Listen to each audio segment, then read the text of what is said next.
You are gasping for air. The dust is finally settling. At your feet lies a massive animal. Your spear is broken. Your leg burns with pain after a brutal struggle. Your heart is hammering against your ribs. But you barely notice the exhaustion. You did it. You brought down the target that nobody else in the tribe could touch. You are the greatest hunter in your world. You expect this success to make you a legend. You assume it will make you safer and more respected than anyone else in the camp.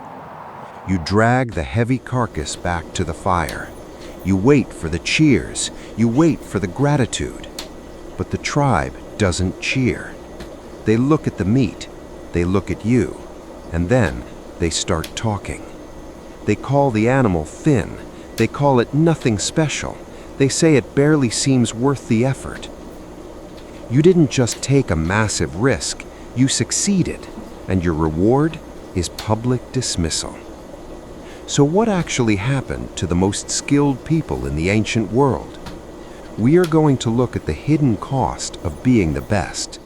Because if you have ever worked harder than everyone around you, only to feel like it earned you less appreciation instead of more, stick around. You're about to find out exactly why. Let's start with the biggest assumption we make about competence. We assume that skill equals safety. We assume that being the best at what you do gives you status, and that status protects you. The evidence tells a much harsher story. Anthropologists studying the skeletal remains of ancient hunter-gatherers have found something striking. The bones of dedicated big game hunters show significantly more signs of serious injury than the bones of almost anyone else in the group. Bringing down large animals required getting close enough for real physical danger. The exact same skill that fed the entire tribe also carried a much higher survival risk season after season. Being the best hunter did not remove risk from your life. In many cases, it multiplied it. The safest person in the camp was often not the most skilled. It was the person who never had to step into the highest risk role to begin with. But at least the tribe rewarded that courage with power and respect, right? This is where ancient psychology becomes incredibly revealing. Anthropologists documented a deliberate social pattern among many hunter-gatherer groups, often called insulting the meat.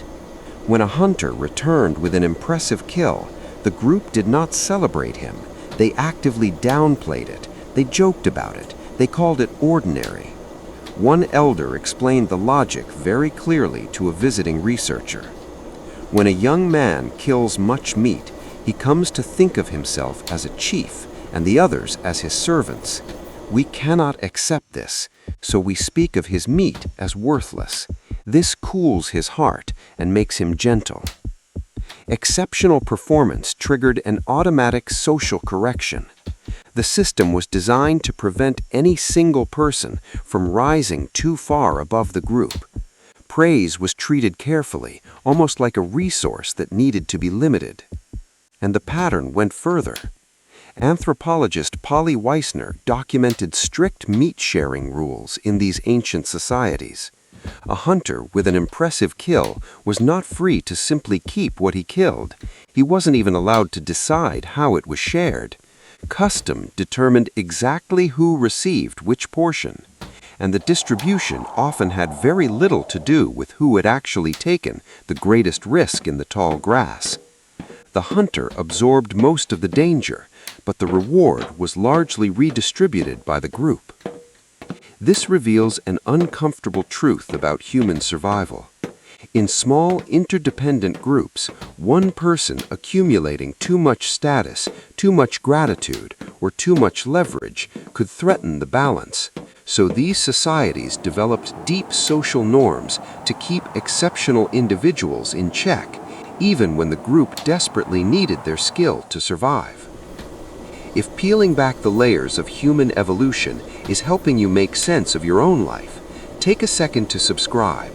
We decode these ancient social dynamics every week on Mismatched. Now, think about your own work. You are the one who stays late to fix the problem no one else could solve. You are the one who closes the difficult deal. You are the one your manager quietly relies on more than anyone else.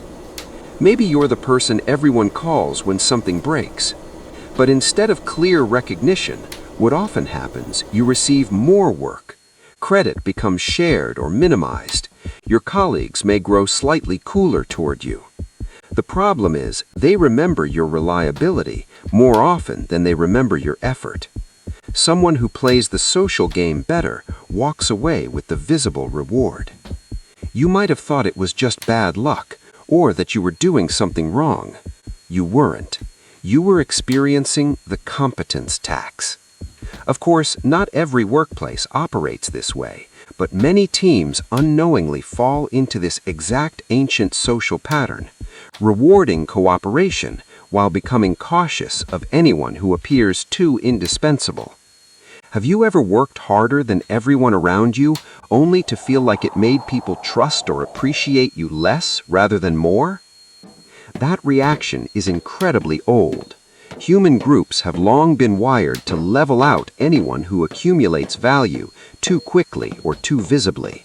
It doesn't matter whether the currency is meat, money, or recognition.